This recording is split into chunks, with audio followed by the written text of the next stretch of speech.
ॐ नमः सिद्धेभ्यः। ॐ नमः सिद्धेभ्यः। ॐ नमः सिद्धेभ्यः। नमो अरिहन्ताणम्, नमो सिद्धाणं, नमो आयर्याणम्, नमो उवध्यायाणम्, नमो लोये सव्यसाहूणम्। मोक्षमार्गस्य नेतारम्, भेत्तारं कर्म भूभृताम्, ज्ञातारं विश्वतत्त्वानां, वन्दे तद्गुणलब्धये। वन्दे तद्गुणलब्धये। वन्दे तद्गुणलब्धये। पंच परमेष्ठी भगवान की जय। द्वादशांग जिनवाणी माता की जय। आचार्य भगवंत श्री उमा स्वामी मुनि महाराज की जय। चारित्र चक्रवर्ती एक श्री शांति सागर जी महामुनिराज की जय। संत शिरोमणि आचार्य भगवंत एक श्री विद्यासागर जी महामुनिराज की जय। भावी आचार्य ज्येष्ठ श्रेष्ठ निर्यापक श्रमण मुनि श्री समय सागर जी महाराज की जय। परम पूज्य गुरुदेव निर्यापक श्रमण मुनि कुंभ श्री सुधा सागर जी महाराज की जय। अढ़ाई द्वीपस्थ समस्त महामुनिराजों की जय। आचार्य भगवंत उमा स्वामी द्वारा विरचित तत्वार्थ सूत्र ग्रंथादि राज का हम सभी स्वाध्याय कर रहे हैं और सातवें अध्याय में अपने आप को पवित्र बनाने के लिए, अपनी आत्मा को पवित्र बनाने के लिए हम व्रतों का वर्णन पढ़ रहे हैं। आचार्य भगवंत पूज्यपाद स्वामी महाराज ने सर्वार्थ सिद्धि में पुण्य की परिभाषा देते हुए लिखा है, पुनाति आत्मानम इति पुण्यम।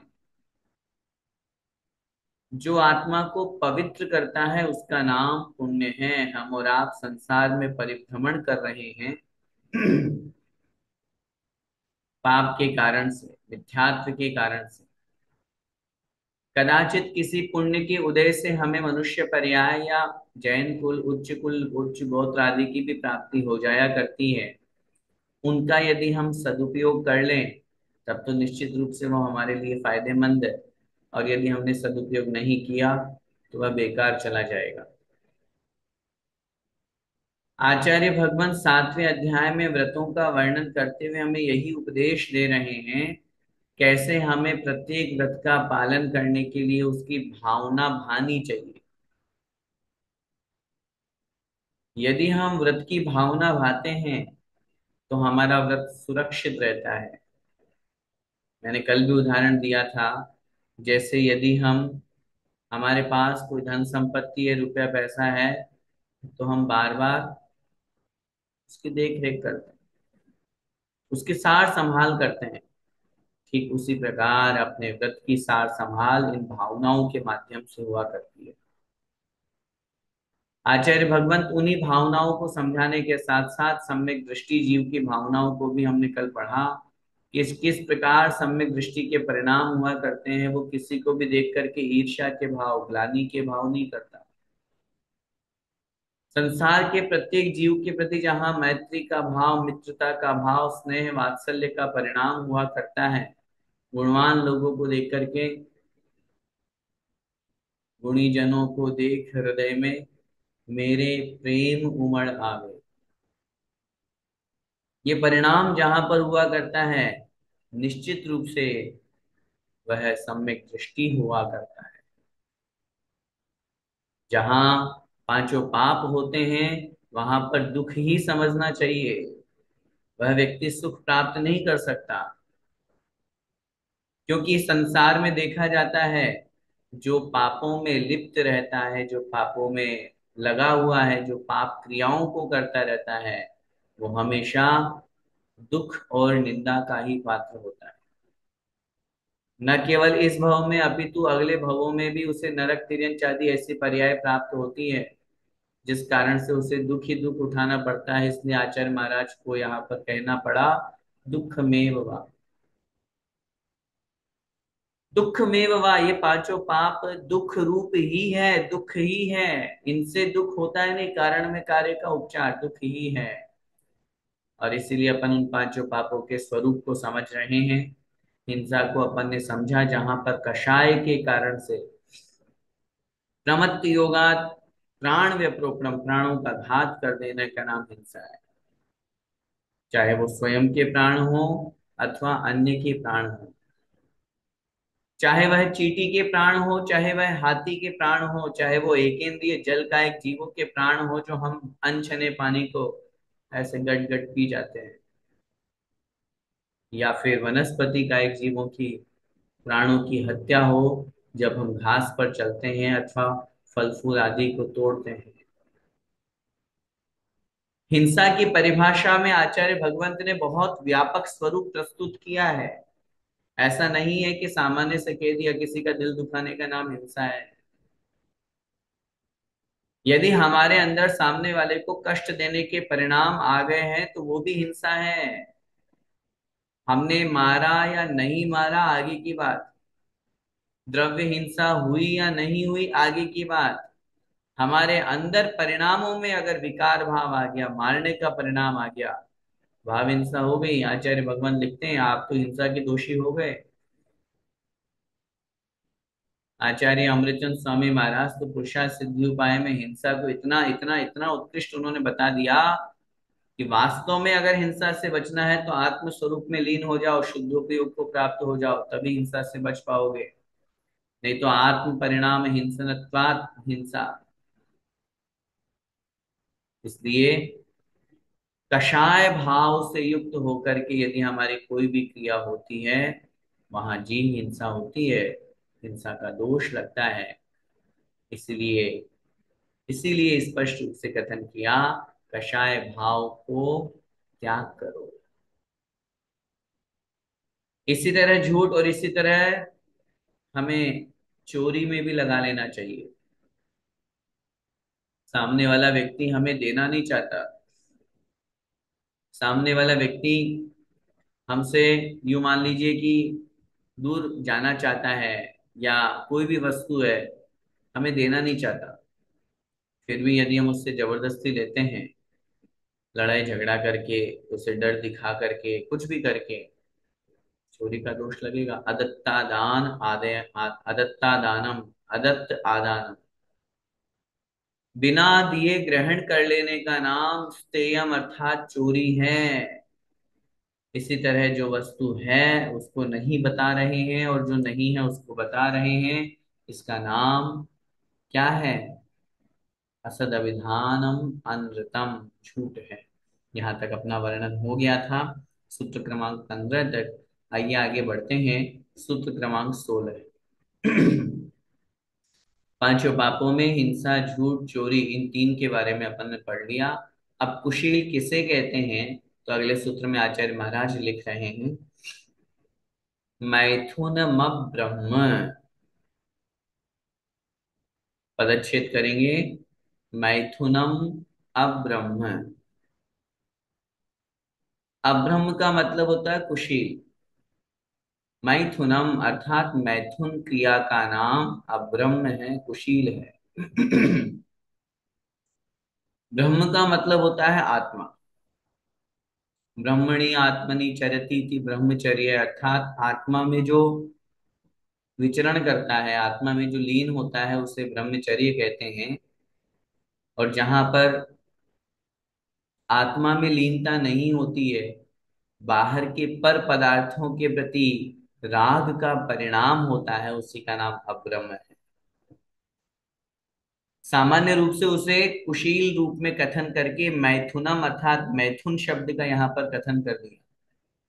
इसलिए कह रहे हैं मैथुनम अब्रह्म, अर्थात, और वही कषाय भाव यहां साथ में लगाना है, प्रमत्ति होगा। कषाय के कारण से, कषाय से युक्त होकर के जब स्त्री पुरुष के द्वारा कोई राग वशात मैथुन क्रिया की जाती है, वह अब्रह्म अर्थात कुशील की कोटि में आती है। यहाँ पर भी यही समझना, क्योंकि कषाय योगा प्रमत्ति योगा इसलिए दिया क्योंकि मात्र द्रव्य से ही कुशील नहीं होता, मात्र द्रव्य से ही मैथुन नहीं होता, भावों से भी होता है, परिणामों से भी होता है, परिणामों में विकार भाव के माध्यम से भी कुशील का, कुशील नाम का पाप हो जाता है। रावण ने क्या किया था? रावण ने सीता के साथ कोई द्रव्य कुशील नहीं किया। अपने दिगंबर जैन शास्त्रों के अनुसार तो रावण ने सीता का स्पर्श भी नहीं किया, अपनी विद्या के बल से उसका हरण किया था, स्पर्श भी नहीं किया, लेकिन परिणामों में भावों में कुशील कर लिया। और भावों से अब्रह्म का सेवन, भावों से कुशील का सेवन करने के कारण से नरकायु का बंद हो गया। आज नरकों के दुखों को उठा रहे हैं। विचार कीजिए कैसे अगर हमारे अंदर भी किसी को देख करके, किसी फोटो को देख करके, किसी पिक्चर को, मूवी को, शॉर्ट मूवीज को, या किसी को भी देख करके अगर गलत परिणाम मन में आ रहे हैं, काम वासना जागृत हो रही है, तो आचार्यों ने लिखा है ये पशु प्रवृत्ति है, मानव प्रवृत्ति नहीं। मनुष्य और मानव तो विवाह इस उद्देश्य से करता है कि उसे अपनी वंश वृद्धि करनी है, और संतान उत्पत्ति के लिए ही वह मैथुन क्रिया का कार्य करता है। उसके अलावा वह ब्रह्मचर्य का पालन करते हुए आत्म साधना करता है। लेकिन अगर कोई मनुष्य मैथुन क्रिया में संलग्न रहता है, वासना की ओर उसकी दृष्टि रहती है, हर किसी को देख करके, चाहे स्त्री के प्रति हो या पुरुष के प्रति हो, दोनों में अपेक्षाकृत लगा लेना तो वहां पर मैथुन क्रिया, उसे पशु कर्म कहा है, पशु प्रवृत्ति कही है, क्योंकि जैसे उनमें विवेक नहीं होता है, उनके अंदर अज्ञानता होती है, वो नहीं जानते हैं, उसके कारण से वो जिस तरह का कर्म करते हैं, इसीलिए तो पशु योनि में है। मनुष्य पर्याय को प्राप्त करके भी यदि हम दिन रात, और या यूं कहें जिस उम्र में पूज्य गुरुदेव सुधार सागर महाराज जी तो स्पष्ट रूप से कहते हैं, संतान के निमित्त से विवाह किया था, संतान हो गई, अब ब्रह्मचर्य का पालन करना चाहिए। अगर ब्रह्मचर्य का पालन नहीं कर रहे हैं तो निश्चित रूप से हम व्यर्थ में गंदगी फैला रहे हैं, कीचड़ फैला रहे हैं। और ऐसी ऐसी स्थिति भी दुनिया में देखी जाती है, उम्र हो गई है उसके बावजूद भी ब्रह्मचर्य व्रत का पालन नहीं हो रहा है। यहाँ स्पष्ट रूप से समझिए, आचार्य महाराज कह रहे हैं, अगर हमारे भावों में भी मैथुन का परिणाम आ गया, वासना का परिणाम आ गया, तो अब ब्रह्म का अर्थात कुशील का दोष लगता है। इसलिए अपन को उससे बचना चाहिए। और पांचवा जो पाप है जिसका नाम है परिग्रह पाप, उसको यहाँ आगे अगले सूत्र में समझा रहे हैं। आइए देखते हैं। मूर्छा परिग्रह है। मूर्छा परिग्रह, मूर्छा, मूर्छा का मतलब होता है ममत्व परिणाम, मेरापन। परिग्रह, जो वस्तु मेरे पास में है, जिसके प्रति मेरा, मेरा वस्तु है, मेरा लैपटॉप, मेरा मोबाइल, मेरा कुत्ता, मेरा जो भी है, मोबाइल, घर, मकान, स्त्री पुरुष, सब कुछ, इनके प्रति जो हमारा मेरापन है, मेरे हैं ये ही हमारा परिग्रह है, चाहे चेतन परिग्रह है चाहे अचेतन परिग्रह है। जरूरी मत समझिएगा कि जो वस्तु हमें हमारे साथ में है वो ही परिग्रह है। अगर हम स्त्री को अपना मेरा मान रहे, ये मेरी पत्नी, वो भी आपके परिग्रह में जुड़ी हुई है। ये मेरी बेटी, ये भी परिग्रह में जुड़ी हुई है, मेरा बेटा, ये मेरी फैक्ट्री, ये मेरा गोदाम, ये मेरा शोरूम, ये मेरा घर। परिग्रह दो तरह के, चेतन अचेतन, और आचार्यों ने तीसरा भेद और कर दिया, उद्गलात्मक चेतन चेतन अचेतन मिक्स करके। चेतन परिग्रह में जिन जिनको हम अपना मानते हैं, ऐसे जीवों को, ऐसे रिश्तेदारों को चेतन परिग्रह कहा गया है। और तो चक्कर छोड़िए, चक्रवर्ती के जो 14 रत्न होते हैं ना, सुने हैं नाम? उन 14 रत्नों में 7 रत्न चेतन होते हैं और 7 रत्न अचेतन होते हैं। पटरानी भी चेतन रत्न है, सेनापति भी चेतन रत्न है, परिग्रह है वो। तो जिनको हम अपना मान रहे हैं, अपना बोल रहे हैं, वह चेतन परिग्रह है। और जो चेतना से रहित है, मकान है, धन संपत्ति, गाड़ी घोड़े हैं, ये सब क्या आएंगे? अचेतन परिग्रह। और चेतना चेतन परिग्रह में उन्होंने उदाहरण दिया, जैसे वस्त्राभूषण से सहित स्त्री।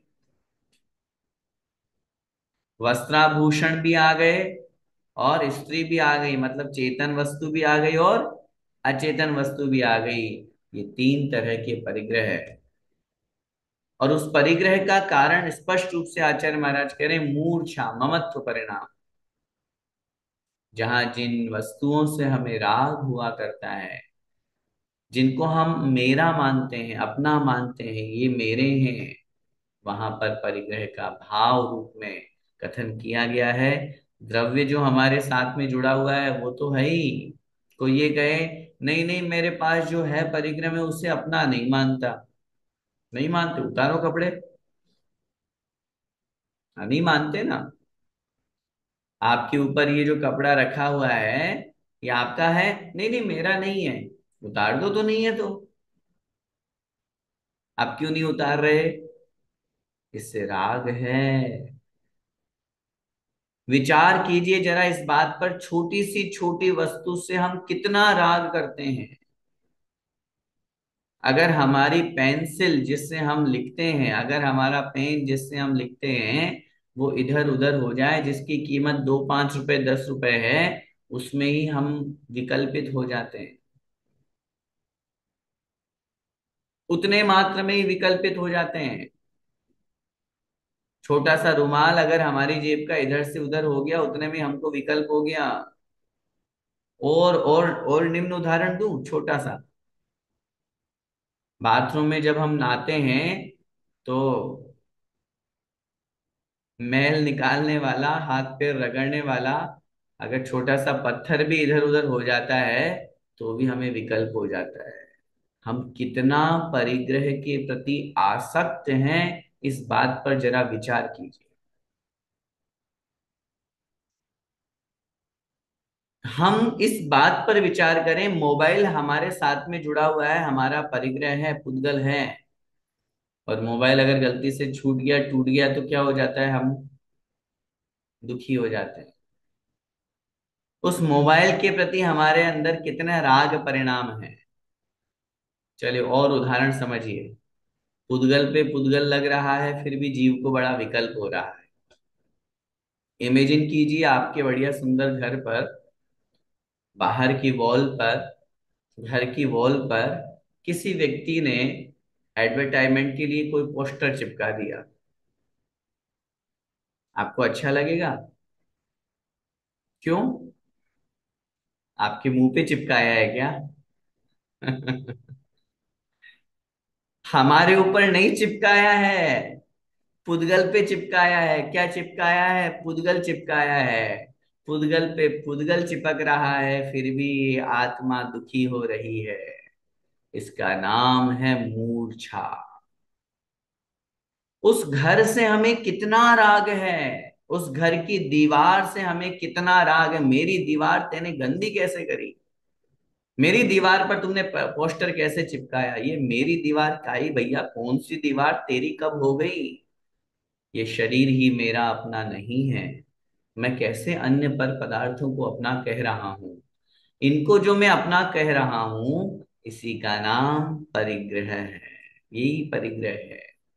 इसलिए इस सूत्र को अच्छी तरह से समझ करके, जो परिग्रह है उसकी डेफिनेशन अच्छी तरह से समझनी चाहिए। जो वस्तु है वो ही परिग्रह नहीं है, वो तो है ही, उसके अलावा जो मेरी नहीं है। अभी एक और दूसरा उदाहरण समझिए। आप कहीं पर गए, विशेष रूप से कक्षा में भी यहाँ पर महिलाएं हैं, और स्वाध्याय में आगे आप लोगों की रुचि रहती, तो मैं आप लोगों को एक उदाहरण दिए देता हूँ। आप कहीं पर गए और आपकी सहेली के साथ में, सखी के साथ में आप गए थे, आपको कुछ नहीं खरीदना था, लेकिन वो आप उनके साथ में चले गए। उसने साड़ी खरीदी, अब आप भी साड़ी देख रहे हैं, अब आपको पसंद आ गई साड़ी, कोई लेना नहीं है आपको, लेकिन अब वो ले रही है तो आपको भी पसंद आ गई। अब पसंद आ गई तो साड़ी कितने की? साड़ी तो 13-14 हजार की है।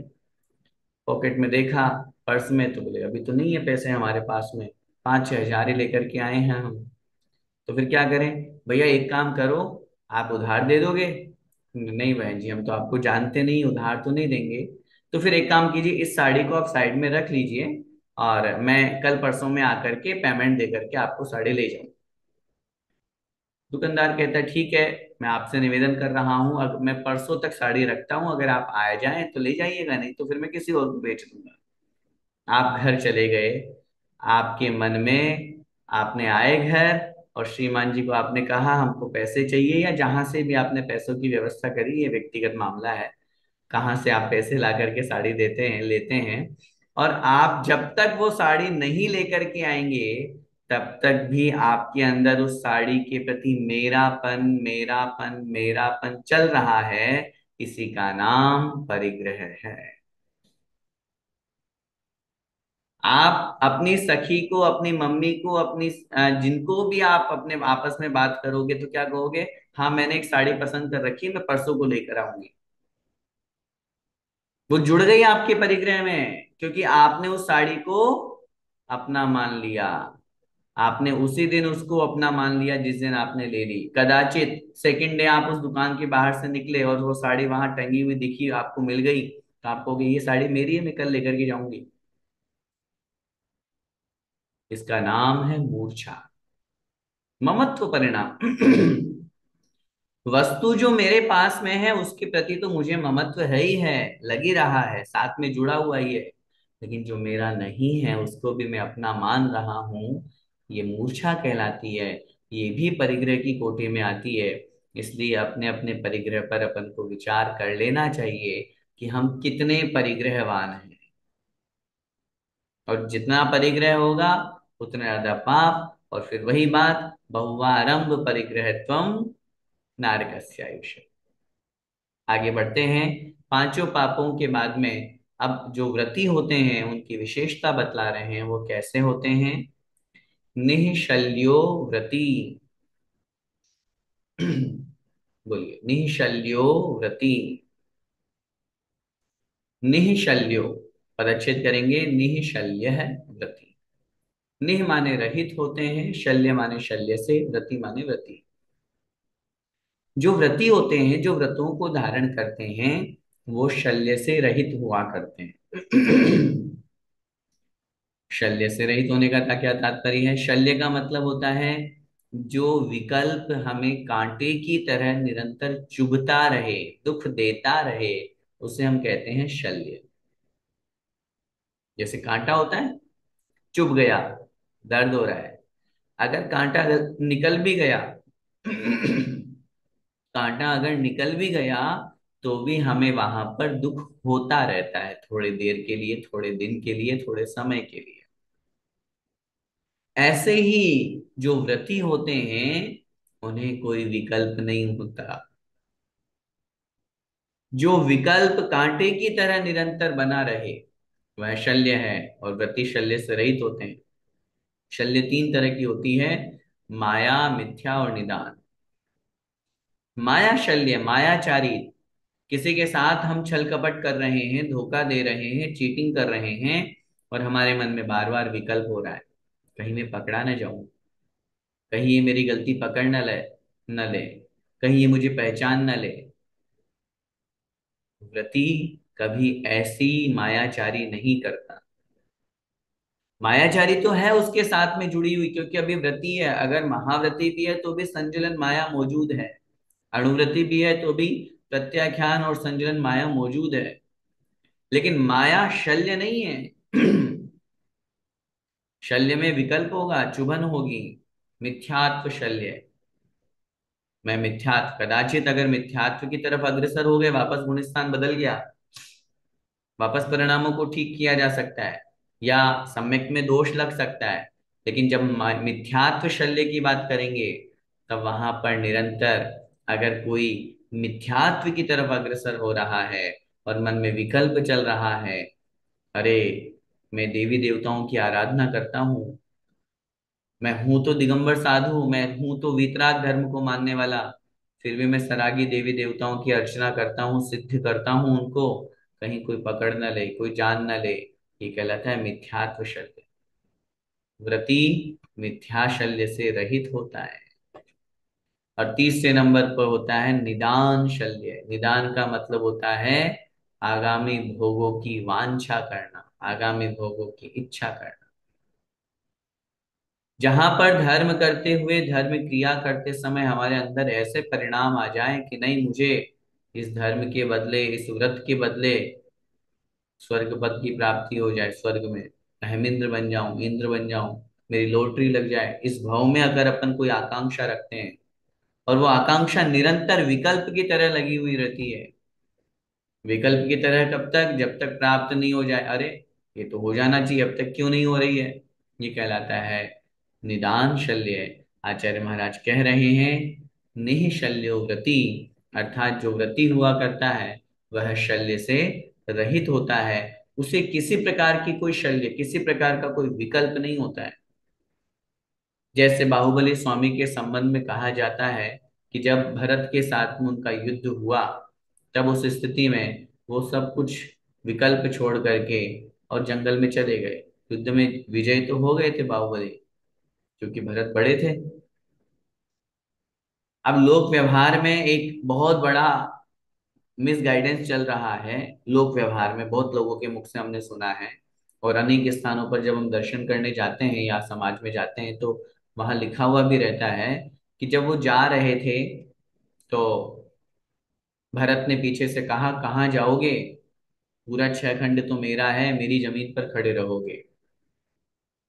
ये शल्य उनके अंदर रह गई थी, इसलिए उनको केवल ज्ञान नहीं हुआ 12 महीने तक। ऐसा अनेक स्थानों पर हमने सुना है और लिखा हुआ रहता है।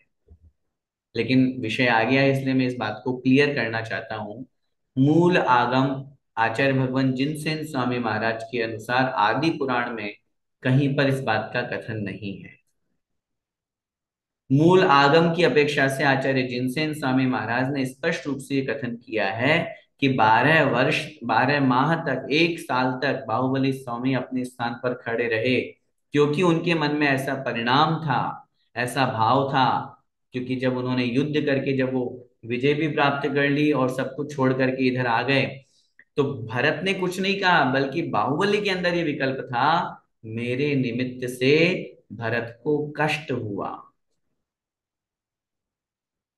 वो बड़े थे मेरे से, वो चक्रवर्ती बनने वाले थे, मुझे ध्यान है, नियोग है चक्रवर्ती बनने का, और जब तक सब राजा अधीन नहीं होंगे चक्रवर्ती नहीं बनेंगे, चक्र रत्न प्रकट नहीं होगा, चक्र रत्न महल नगर में प्रवेश नहीं करेगा।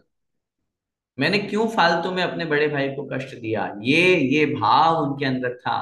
और इसीलिए जब वो भरत उनकी पूजा करने के लिए आए, तब जैसे ही उन्होंने पूजा की और बाहुबली को केवल ज्ञान हो गया, भरत स्वामी के आने पर पूजा करने का भाव ये था कि भरत को मुझसे अब कोई विकल्प नहीं है।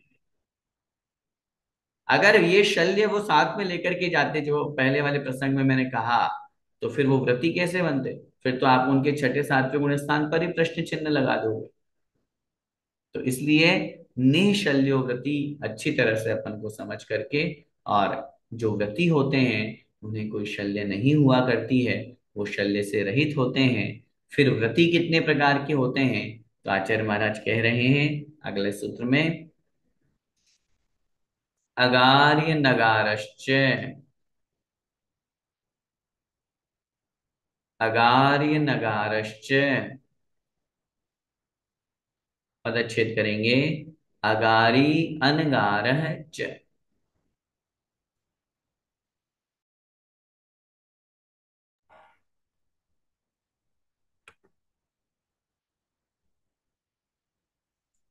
सूत्र अपना चल रहा है अगार्य नगारश्च,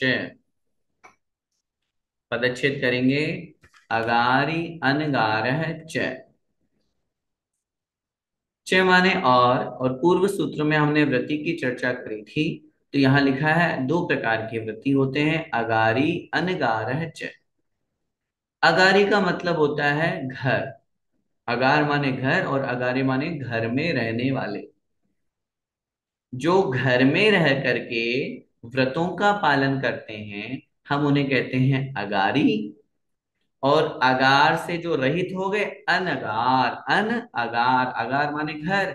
घर का जिन्होंने त्याग कर दिया, जो घर का त्याग करके महाव्रतों को धारण करके और क्या करते हैं, मुनि अवस्था का पालन करते हैं, उन्हें हम कहते हैं अनगार है, अर्थात अनगार। जहां पर घर में रह करके व्रतों का पालन होता है, उन्हें कहते हैं अगारी। और जहां घर का त्याग करके व्रतों का पालन होता है, उन्हें कहते हैं अनगारी। सामान्य रूप से अपनी भाषा में कहें तो जैसे मुनि महाराज हो गए, ये हो गए अनगारी। और जैसे हम और आप कोई प्रतिमा आदि धारण कर लेते हैं, तो ये हो गए घर में रहते हुए अगारी। अब एक प्रश्न हमारे मन में आएगा, स्वाभाविक सी बात है, भैया जी, शुल्लक जी, ऐलक जी, शुल्लिका जी, आरिका माता जी, इनको आप किस कोटि में लेंगे? क्योंकि ये तो अगारी तो नहीं है। अगारी तो आपने कहा जो घर में रहते हैं, और अनगार में आपने उदाहरण दिया सिर्फ मुनि महाराज का। उत्तर मिलेगा, देखिए वास्तव में तो व्रति के दो ही भेद हैं। अब ये जो अगार और अनगार का है, इसके लिए आचार्य पूज्यपाद स्वामी महाराज ने इष्टोपदेश में स्पष्ट रूप से भावागार शब्द का प्रयोग करते हुए कथन किया है। उन्होंने वहां ये प्रश्न उठाया है, अगर कोई मुनि महाराज किसी घर में रहते हैं, किसी घर में रहने का तात्पर्य जैसे संतशाला है तो वो भी तो एक घर है, मंदिर है तो वो भी तो एक घर है, तो फिर तो आप कहोगे वो तो अगारी हो गए। और यदि कोई गृहस्थ में रहने वाला घर का त्याग करके जंगल में रह रहा है 2 दिन 5 दिन 7 दिन के लिए, तो ऐसा आप कह दोगे वो तो 7 दिन के लिए अनगारी बन गया। ऐसा नहीं है। व्रतों के पालन की अपेक्षा से अगारी और अनगारी की व्याख्या बनती है, इसीलिए अगले सूत्र में आपकी जिज्ञासा का समाधान हो जाएगा। उसको समझते हैं फिर बताएंगे। अणुव्रतो गारी, पदच्छेद करेंगे, अणुव्रत है अगारी। जो अणुव्रत का पालन करते हैं वो अगारी हैं, और जो महाव्रत का पालन करते हैं वो अनगारी है। एक सूत्र कह दिया तो दूसरा अपने आप सिद्ध हो गया। अब यहाँ सामान्य कथन में ये आएगा गृहस्थ, क्योंकि अनुव्रतों का पालन करने वाला सदगृहस्थ हुआ करता है, घर में रहते हुए अनुव्रतों का पालन होता है। अब कोई घर से विरक्त हो गया और संघ में रह रहा है और अनुव्रतों का पालन कर रहा है, तो भी क्या हम उसको अनगारी बोल देंगे? हैं? क्या बोल रहा हूं मैं? अगर कोई अणुव्रतों का पालन कर रहा है और घर से विरक्त हो गया, मुनि संग में रह रहा है, कोई दो प्रतिमा का पालन कर रहा है, तो भी क्या हम उसको अनगारी बोल देंगे? नहीं बोलेंगे। जो अणुव्रतों का पालन करे सो अगारी, और जो महाव्रतों का पालन करे सो अनगारी। अब रही बात क्षुल्लक जी, एलक जी और क्षुल्लिका जी की, स्पष्ट रूप से अपन को समझ लेना चाहिए। 11 प्रतिमाएं हुआ करती है।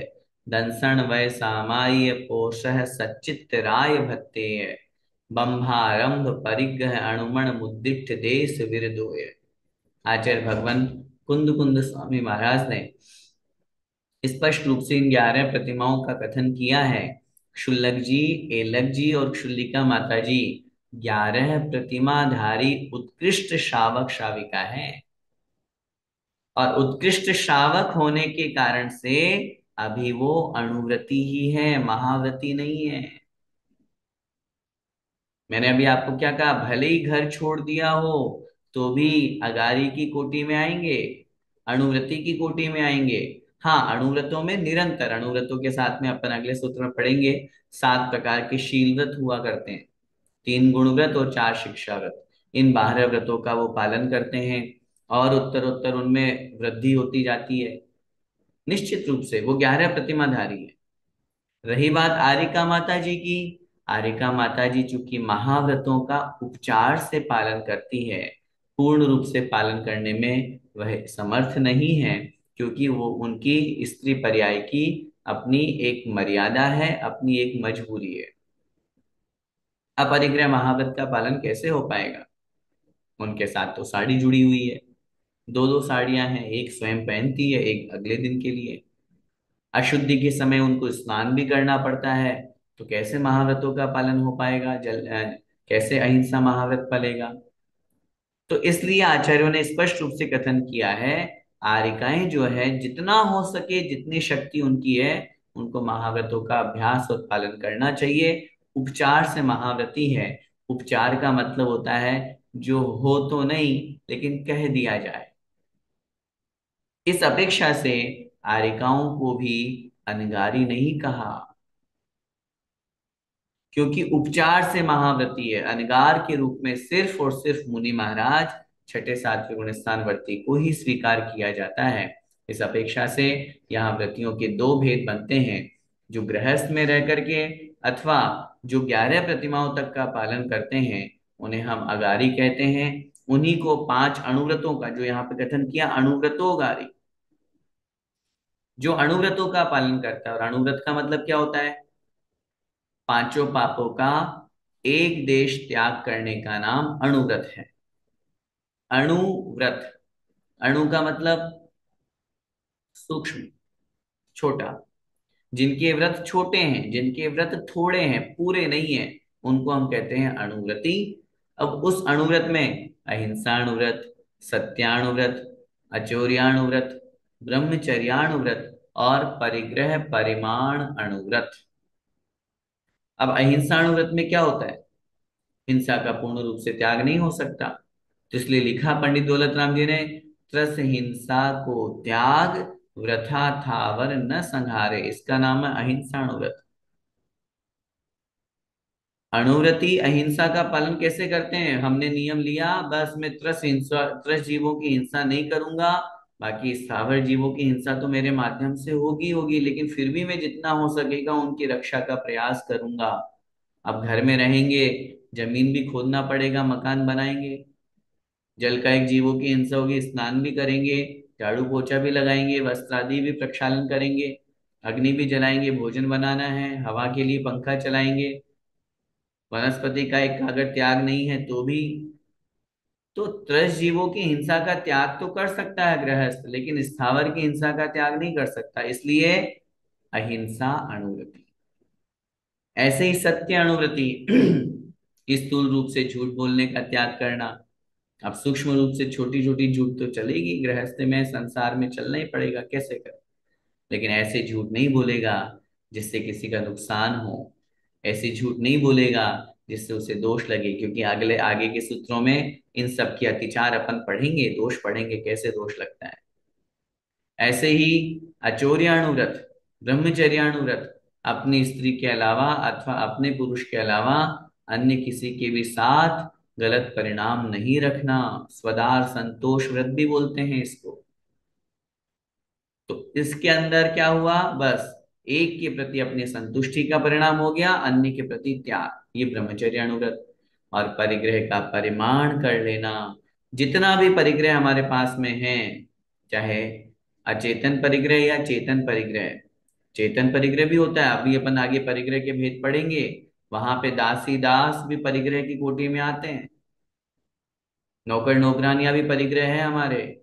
तो इस अपेक्षा से उनका परिमाण करना, अथवा जितने भी हमारे पास में चाहे धन संपत्ति है, रुपया पैसा है, सोना चांदी है, जमीन जायदाद है, उन गाड़ी घोड़े हैं, उन सबका एक लिमिट कर लेना, इसका नाम होता है परिग्रह परिमाण अणुव्रत। इन 5 अणुव्रतों को जो धारण करता है वह अगारी कहलाता है। अब वो अणुव्रति जो होता है और कौन कौन से व्रतों का पालन करता है, उसके लिए अगला सूत्र देखिए। दिग्देशा नर्थदंड विरति सामायिक प्रोषधोपवासोपभोग परिभोग परिमाणातिथि संविभाग व्रत संपन्नश्च। दिग्देशानर्थ दंड विरति सामायिक प्रोषधोपवासोपभोग परिभोग परिमाणातिथि संविभाग व्रत संपन्नश्च। बोलिए। दिग्देशानर्थ दंड विरति सामायिक प्रोषधोपवासोपभोग परिभोग परिमाणातिथि संविभाग व्रत संपन्नश्च। ठीक। सबसे पहले तो देखिए 7 प्रकार के व्रतों की यहाँ बात कर रहे हैं, उनको अपन निकालेंगे। दिग्देशानर्थ दंड विरति, शब्दों को अलग अलग करेंगे। दिग, देश, अनर्थ, दंड, और फिर विरति दिया हुआ है जो तीनों में लग जाएगा। दिग विरति, देश विरति और अनर्थ दंड विरति, ये तीन अलग हो गए जिनको हम कहते हैं तीन गुण व्रत। इसके बाद में लिख रहे हैं सामायिक प्रोषधोपवास, प्रोषधोपवास, फिर यहां से लेगा उपभोग परिभोग परिमाण। तीसरे नंबर पे क्या आएगा? उपभोग परिभोग परिमाण। और फिर यहां से लिखा अतिथि संविभाग। व्रत, इन व्रतों से संपन्न है, माने संपन्न होता है, सहित होता है। कौन? अणुव्रती। पिछले सूत्र में जिसकी हमने चर्चा की, पिछले सूत्र में हमने कहा अणुव्रतों को धारण करने वाला अगारी होता है, वो केवल अणुव्रतों को धारण नहीं करता बल्कि इन व्रतों से भी संपन्न माने सहित होता है। और अंत में दे दिया चय, चय का तात्पर्य है और फिर अंत में सल्लेखना से भी सहित होता है। अगले सूत्र में सल्लेखना का वर्णन है। टीकाकार आचार्य भगवंत लिखते हैं यहाँ चय से तात्पर्य सल्लेखना को भी ग्रहण करता है। तो क्या हो गया इस सूत्र का पूरे का अर्थ? जो अणुव्रति होता है वह दिग्विरति, देश विरति, अनर्थ दंड विरति, ये हो गए तीन गुणव्रत। फिर सामायिक, रोषधोपवास, उपभोग परिभोग परिमाण और अतिथि संविभाग व्रत, इनसे भी सहित, ये हो गए चार शिक्षा व्रत, इनसे भी सहित होता है और अंत में समाधि सल्लेखना को धारण करता है। ये हुआ सामान्य अर्थ। डिटेल क्या समझनी है? जो अणुव्रती होते हैं या जिसे हम कहते हैं देश संयमी हुआ करते हैं, वो केवल 5 अणुव्रत का पालन नहीं करते, वो 5 अणुव्रत के साथ में 3 गुणव्रत और 4 शिक्षा व्रत, कहने का तात्पर्य हो गया 12 व्रतों का पालन करते हैं। जो 12 व्रतों का पालन करते हैं वो अगारी व्रती हैं, और जो 12 व्रतों से ऊपर महाव्रतों का पालन करते हैं वो अनगारी व्रती हैं। गुणव्रत किसे कहते हैं? जो हमारी आत्मा के गुणों में वृद्धि करते हैं वो कहलाते हैं गुणव्रत। ये 3 तरह के होते हैं, दिग्व्रत, देशव्रत, अनर्थ दंड व्रत। दिग्व्रत में क्या होता है? दिग्व्रत की परिभाषा आचार्यों ने लिखी, जीवन पर्यंत के लिए दशों दिशाओं में आने जाने की मर्यादा कर लेने का नाम दिग्व्रत है। जीवन पर्यंत के लिए।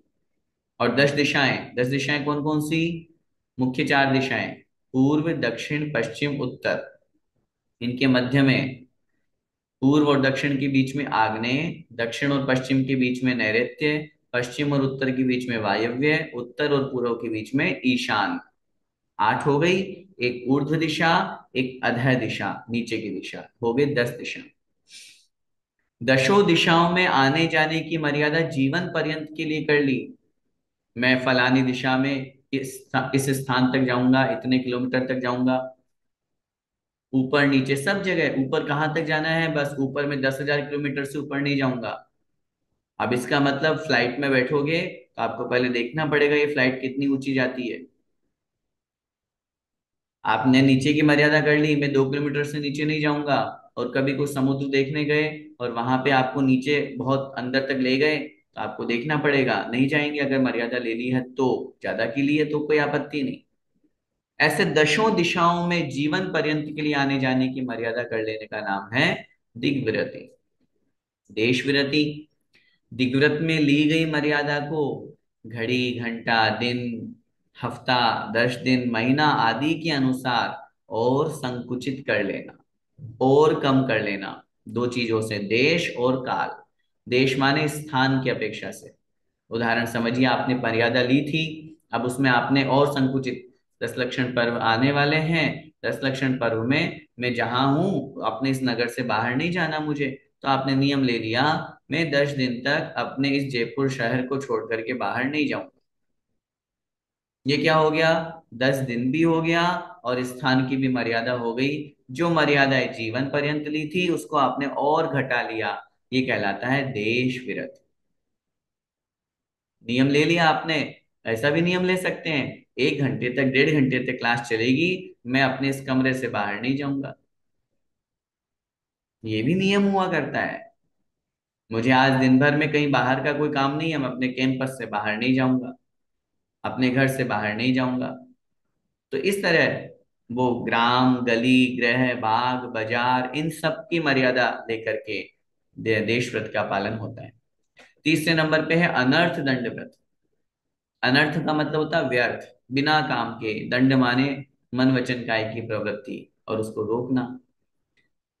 व्यर्थ ही जहां मन कुछ गलत विचार कर रहा है, व्यर्थ ही वचनों से फालतू की हम बकवास कर रहे हैं, और व्यर्थ ही हम शरीर से कोई क्रिया कर रहे हैं, किसी को मार रहे हैं, पुट्टी तोड़ रहे हैं, कुछ भी कर रहे हैं, हिंसा कर रहे हैं, उनका त्याग करने का नाम है अनर्थ दंड विरति। जिस क्रिया से हमारी आत्मा का कोई प्रयोजन सिद्ध नहीं हो रहा है, उसे कहते हैं अनर्थ दंड, और उसका त्याग कर देने का नाम अनर्थ दंड विरति। जैसे अपन पढ़ते हैं ना, इसके 5 भेद होते हैं: हिंसा, दान, पापोपदेश, अपध्यान, दुष्कृति और प्रमादचर्य। इनसे बचना चाहिए। अब इसके बाद में 4 शिक्षा व्रत की चर्चा करते हैं। शिक्षा व्रत किसे कहते हैं? तो आचार्यों ने लिखा, जो हमें मुनि बनने की, महाव्रत धारण करने की शिक्षा देते हैं, उन्हें शिक्षा व्रत कहते हैं। शिक्षा व्रत के 4 भेद: सामायिक, रोषधोपवास, उपभोग परिभोग परिमाण और अतिथि समविभाग। सामायिक, निश्चित समय के लिए कम से कम 2 घड़ी, एक घड़ी 24 मिनट की होती है और 2 घड़ी 48 मिनट की। निश्चित समय के लिए निश्चित स्थान पर बैठ करके और आत्म ध्यान करना। समय का मतलब होता है आत्मा, और उसकी तरफ बढ़ना, उसका नाम है सामायिक। एकांत स्थान पर बैठ गए और चिंतन कर रहे हैं, आत्मा के बारे में विचार कर रहे हैं, कैसी है मेरी आत्मा। अहमिको खलु शुद्धो दंसननाण मय्यो सदा रुवी नवि अत्थि मज्ज किंचिवी अन्नम परमाणु मित्तम। आचार्य कुंद कुंद महाराज की गाथा का चिंतन करें। कैसी है मेरी आत्मा? एकोहम निर्ममः शुद्धो ज्ञानी योगिंद्र गोचर है, बाह्या संयोग जा भावा मत्तः सर्वे भी सर्वथा।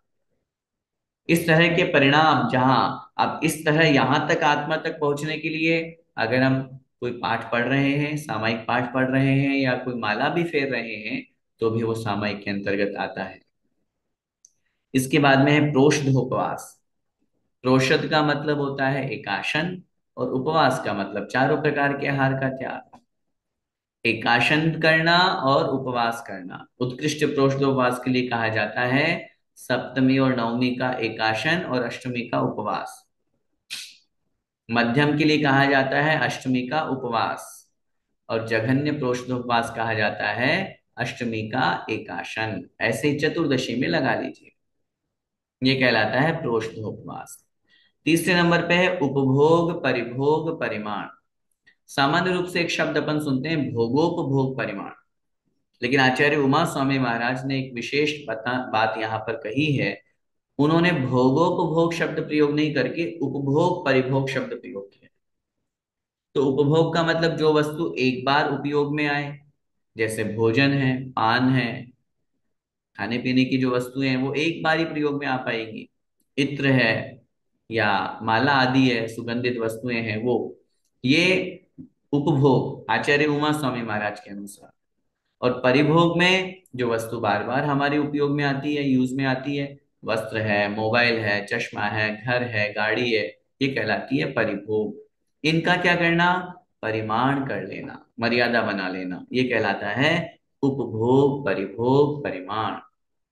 कहने का तात्पर्य है सुबह से लेकर के शाम तक पूरे जीवन पर्यंत जिन वस्तुओं से हमारा हमारा ताल्लुक है, हमारा संबंध जुड़ा हुआ है, चाहे भोजन पान से संबंधित हो अथवा अन्य और किसी भी परिग्रह से संबंधित हो जो बार बार उपयोग में आ रहा है, उनका हमने परिग्रह उसका हमने परिमाण बना लिया, सीमा बना ली।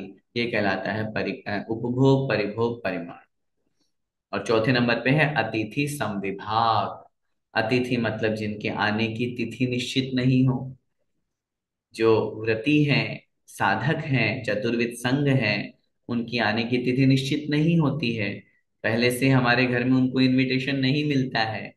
पड़गहन आदि करके अन्य और किसी भावना से उनकी सेवा शुश्रूषा करना, उनकी वैयावृत्ति करना, उनका आदर सत्कार करना, इसका नाम है अतिथि समविभाग। ये कहलाता है शिक्षा व्रत। इस तरह से 3 गुण व्रत और 4 शिक्षा व्रत कह रहे आचार्यों ने इन्हें 7 शील व्रत कहा है।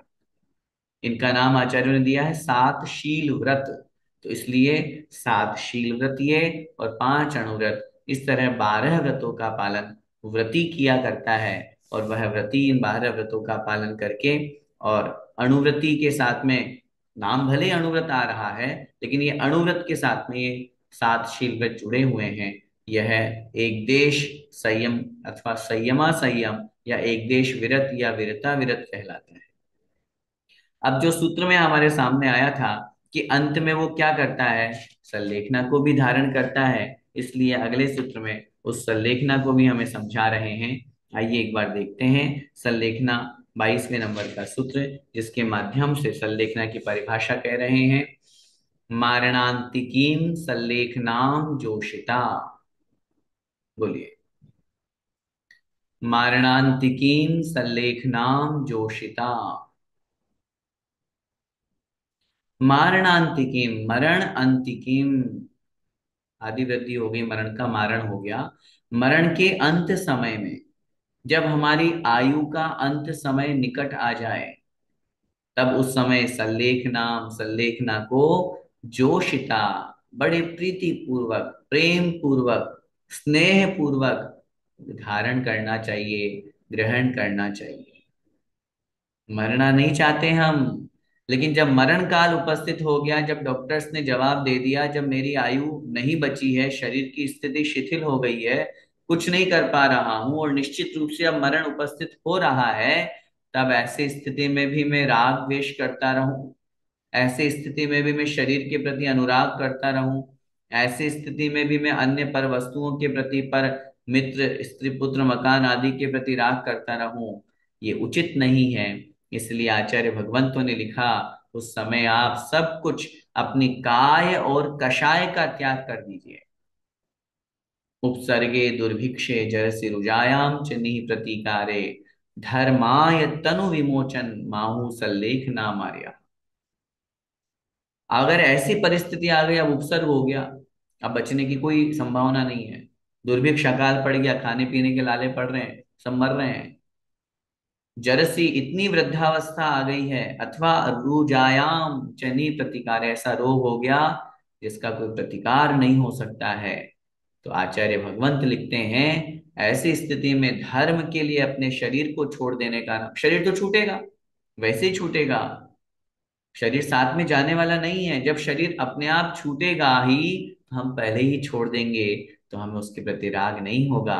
आचार्य भगवंत विद्यासागर महामुनिराज ने अपने संलेखना की तैयारी न जाने कितने वर्षों पहले से ही कर ली थी, और उन्होंने जिस जिस तरह से आगम के उस भावना को, आगम के हर एक पंक्ति को अपने जीवन में उतारा, चाहे मूल गुणों के पालन के रूप में हो, चाहे चर्या के पालन के रूप में हो, और अंत समय में भी अपने आचार्य पद का त्याग करके अपने पूर्ण रूप से, केवल एक ही परिग्रह उनका था, परिग्रह का भाव का मतलब होता है संलेखना के समय उस पद का भी त्याग किया जाता है, तो उस आचार्य पद का भी त्याग करके 3 दिन का उपवास धारण करके और उन्होंने आत्म साधना करते हुए आत्म समाधि में लीन हो गए और संलेखना को ग्रहण किया। वास्तव में व्रती का यही कर्तव्य है, भले ही हमारे व्रत नहीं है, पहला लक्ष्य बनाए हमें व्रतों को धारण करना है। हमें 12 व्रतों को अंगीकार करना है। मुझे मनुष्य पर्याय मिली है, एक ही लक्ष्य हम सबका होना चाहिए। मैं असंयमी बनकर के नहीं मरूंगा, मैं अव्रती बनकर के नहीं मरूंगा। भले ही 2 प्रतिमा का मैं पालन करूं, लेकिन मेरा नाम व्रती में आना चाहिए, देश व्रती में आना चाहिए। और व्रति को निश्चित रूप से प्रति समय असंख्यात गुणी कर्मों की निर्जरा होती है। 9वें अध्याय में अपन समझेंगे इस विषय को। और अंत में जब ऐसा समय उपस्थित हो जाए, अब कुछ नहीं हो सकता, तो क्या करें? बड़े प्रेम पूर्वक, स्नेह पूर्वक संलेखना को धारण कर लेना चाहिए। संलेखना किसी भी दृष्टि से आत्महत्या नहीं है, अपितु तो आत्म कल्याण है। आज समय आपका हो गया। कल इस विषय को और ग्रहण करते हुए इस विषय को और अच्छी तरह से डिटेल में समझेंगे।